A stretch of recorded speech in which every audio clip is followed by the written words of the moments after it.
Buenos días. Estamos en la lectura del Srimad Bhagavatam, traducido por A.C. Bhaktivedanta Swami Prabhupada, el primer canto, capítulo 13, titulado Dhritarashtra se va del hogar. Vamos a leer los textos 47 y 48 en sánscrito y luego en español. Dice aquí, Ahastani sahastanan, appadani chaturpadan, palaguni tatram mahatam, jiva jivasva jivanam. Aquellos que están desprovistos de manos son presas de los que tienen manos. Aquellos desprovistos de patas son presas de los que tienen cuatro patas. Los débiles son la subsistencia de los fuertes. Y se cumple la regla general de que un ser viviente es la comida de otro ser viviente. Srila Prabhupada nos explica, por la voluntad suprema existe una ley sistemática de subsistencia en la lucha por la existencia. Nadie puede escaparse de ella con ninguna cantidad de planes. Los seres vivientes que han venido al mundo material en contra de la voluntad suprema se hallan bajo el control de un poder supremo denominado Maya Shakti Mahamaya, el agente comisionado por el Señor Supremo. Y esa Devi Maya tiene la función de pinchar con las tres modalidades de la naturaleza material a la entidad viviente, las condiciones de la naturaleza, las condiciones de otras entidades vivientes y las condiciones de la mente. Uno de esos sufrimientos se explican aquí en este verso. El débil constituye la subsistencia del fuerte.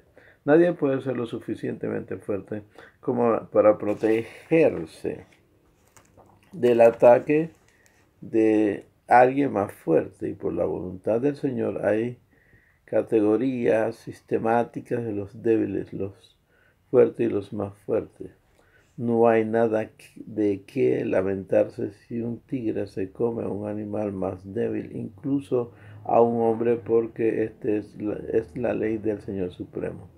Pero aunque las leyes estipulan que el ser humano debe subsistir a costa de otros seres vivientes, también existe la ley de buen juicio, pues el ser humano tiene que obedecer las leyes de las escrituras.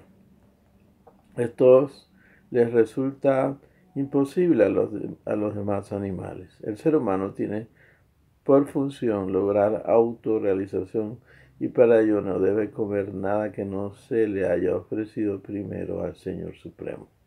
El Señor le acepta a su devoto toda clase de comida hecha de vegetales, frutas, hojas y granos. La fruta, las hojas y las leches se le pueden ofrecer al Señor de diversas maneras. Después de que el Señor acepta la comida, el devoto vuelve a comer el prasada, mediante el cual se irá mitigando gradualmente todo el sufrimiento que haya en la lucha por la existencia. Esto se confirma en el Bhagavad Gita 9.26. Incluso aquellos que están acostumbrados a comer animales pueden ofrecer la comida, mas no al Señor directamente, sino a un agente del Señor bajo la condición de ciertos ritos religiosos. Los mandamientos de las escrituras no son para alentar a los que comen animal, sino para restringirlos mediante principios regulativos. Un ser vivo es la fuente de subsistencia de otros seres vivos. Más fuerte, nadie debe preocuparse mucho por su subsistencia en ninguna circunstancia, porque en todas partes hay seres vivientes y ninguno se muere de hambre por la falta de comida. Narada le aconseja a Maharaj Yudhishthir que no se preocupe por sus tíos creyendo que van a sufrir por la falta de comida, pues ellos podían vivir de los vegetales que, como prasada del Señor, se encuentra en las selvas y de ese modo completar la senda de la salvación. Que el ser viviente débil sea explotado por el fuerte es la ley natural de la existencia. En los diferentes reinos de los seres vivientes siempre se hace el intento de devorar al débil. No hay ninguna posibilidad de contener esa tendencia por ningún medio artificial bajo las condiciones materiales. Ellos únicamente pueden lograrse si se despierta el sentido espiritual del ser humano mediante la práctica de las regulaciones espirituales. Los principios regulativos espirituales, sin embargo, no le permiten al hombre que por una parte mate a los animales débiles y por otra les enseña a los demás coexistencia pacífica. Si el hombre no permite la coexistencia pacífica de los animales, ¿cómo puede esperar que haya coexistencia pacífica en la sociedad humana? Los ciegos líderes deben por ello llegar a entender al Ser Supremo y luego tratar de llevar a la realidad el reino de Dios. El reino de Dios, Rama Raya, es algo imposible si no se despierta el sentimiento de conciencia de Dios en la mente conjunta de la gente del mundo.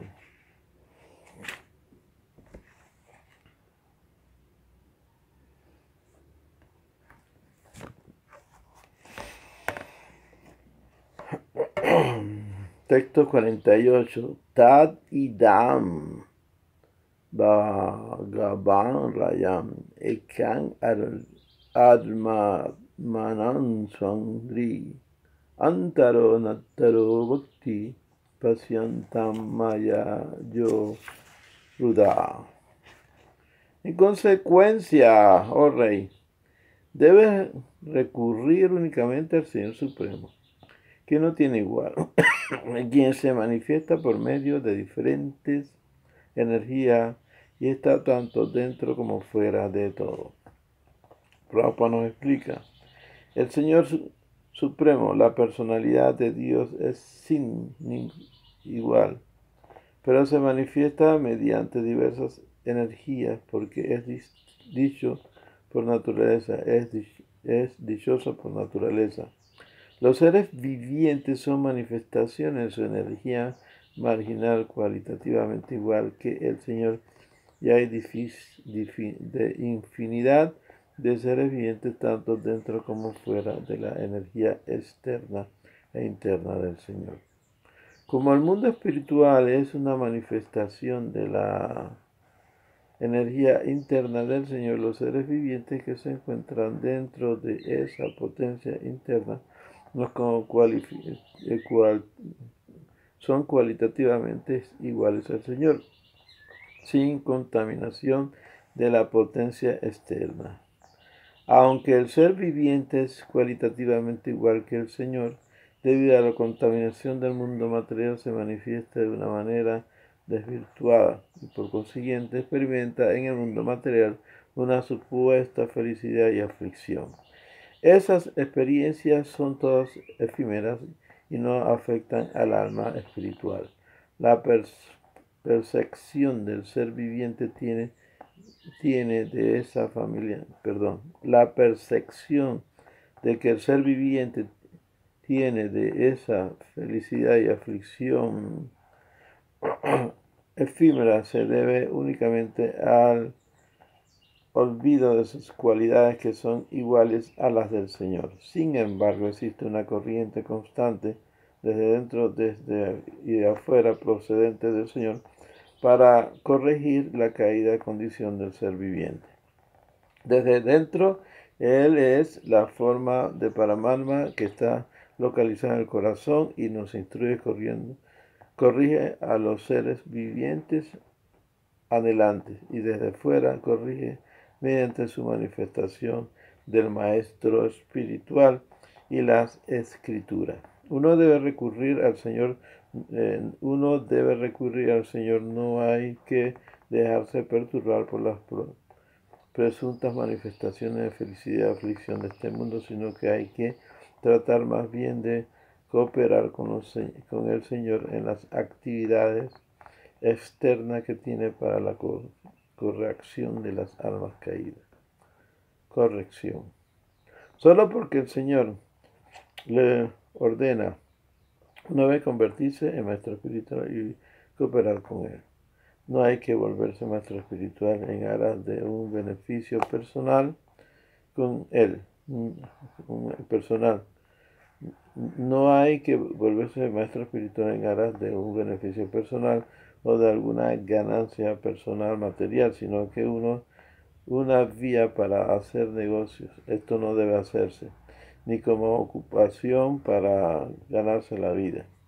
Los maestros espirituales genuinos que recurren al Señor Supremo para cooperar con Él son de hecho cualitativamente iguales al Señor, y los olvidadizos son únicamente el reflejo desviado. Por lo tanto, Narada Muni le aconseja a Maharaj Yudhishthira que no se deje perturbar por las vicisitudes de la supuesta felicidad y aflicción del mundo material. Más bien recurra solo al Señor Supremo para que ejecute la misión por la cual ha descendido. Ese era su deber principal.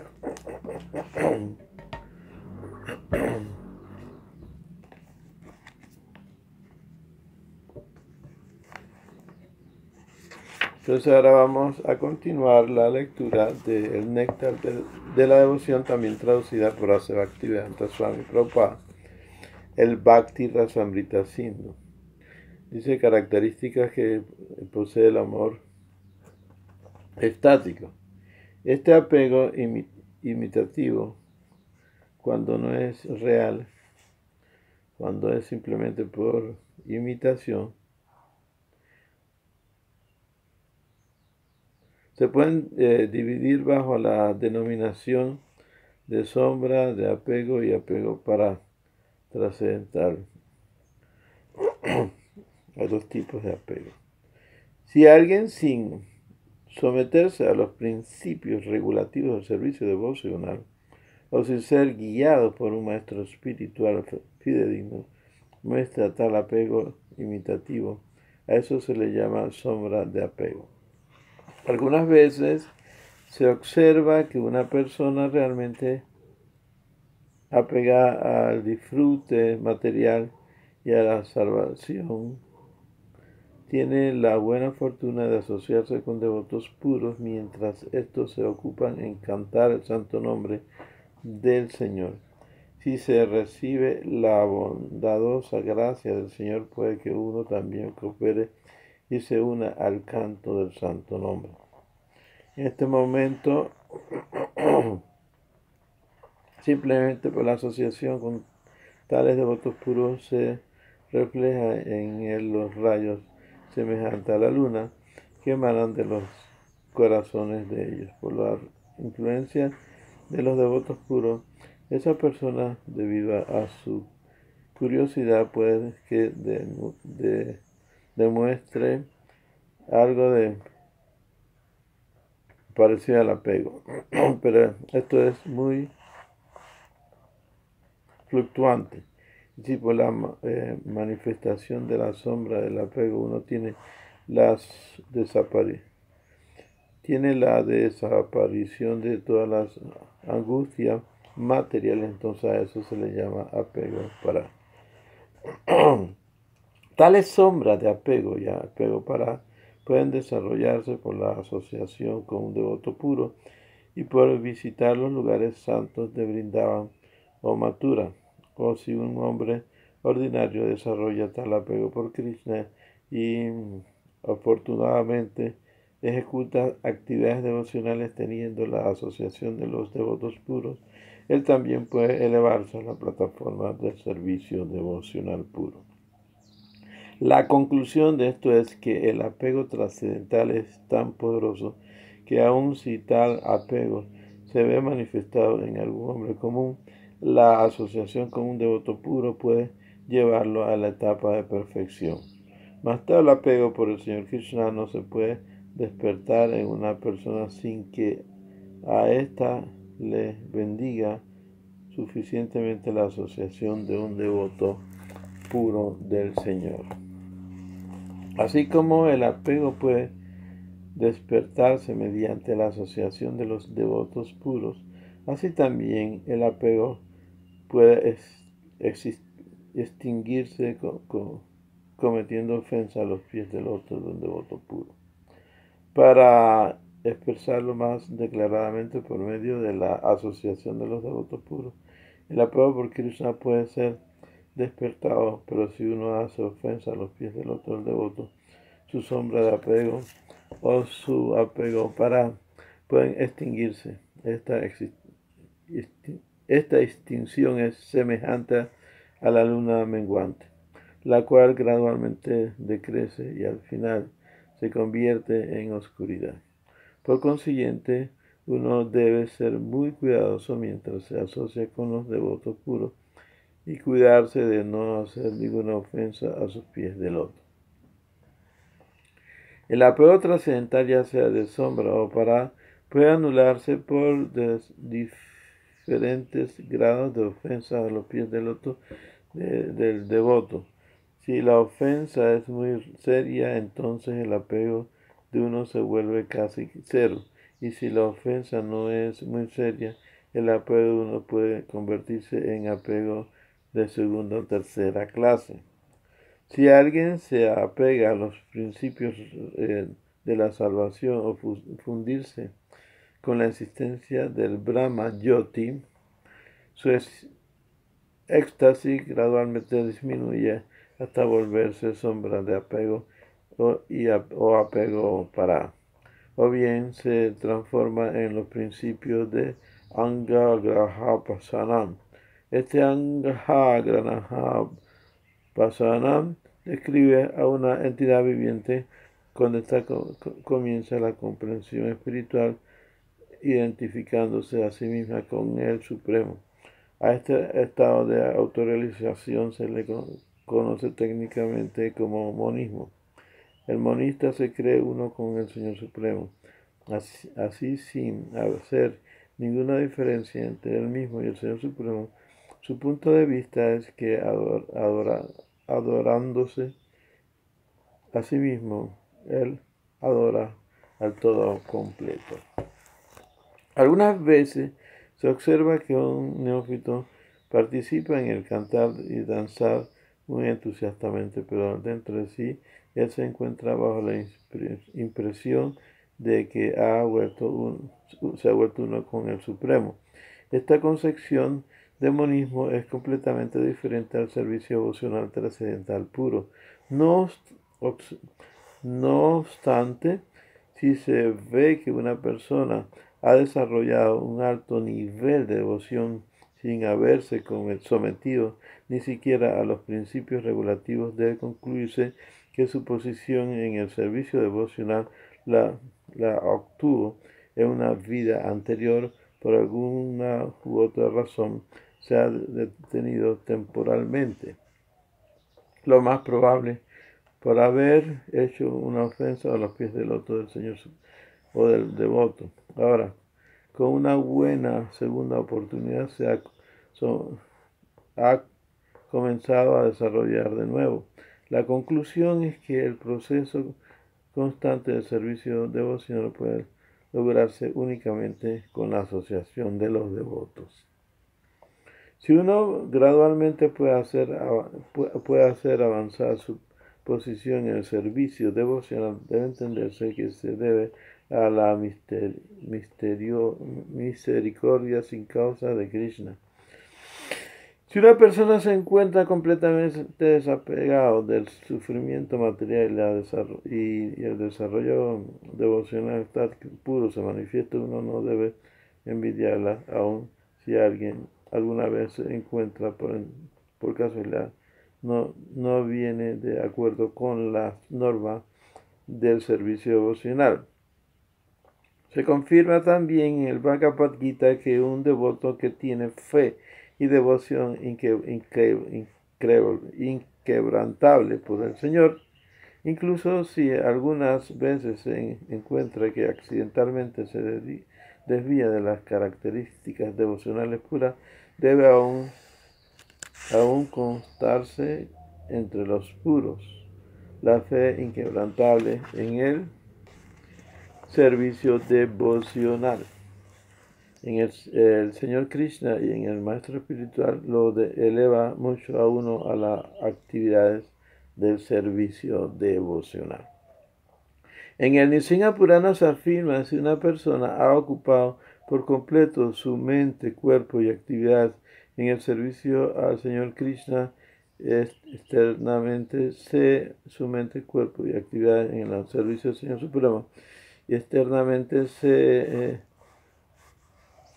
le encuentra ocupado en algunas actividades abominables. Estas actividades abominables son seguidas muy pronto, sugeridas como abominables, con seguridad muy pronto serán vencidas por la influencia de su sólida fuerza y determinación en el servicio devocional.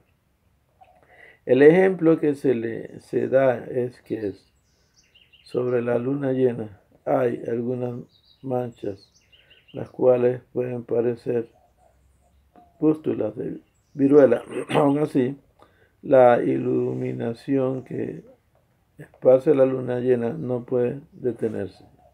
De forma similar, una pequeña falta en medio de grandes cantidades de servicio devocional no se debe contar en absoluto como falta. El apego por Krishna es bienaventuranza trascendental. En medio de cantidades ilimitadas de bienaventuranza trascendental, la mancha de algún defecto material no puede actuar de ninguna manera. Haribol.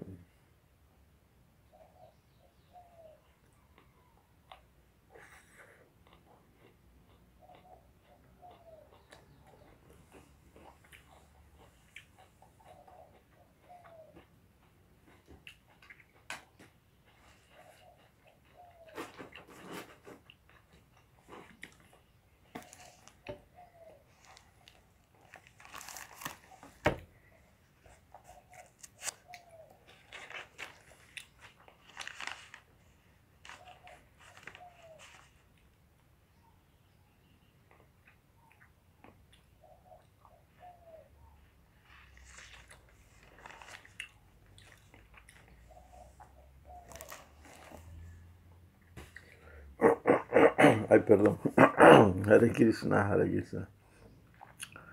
Krishna, Krishna, Hare Hare, Hare Rama, Rama, Rama, Hare Hare.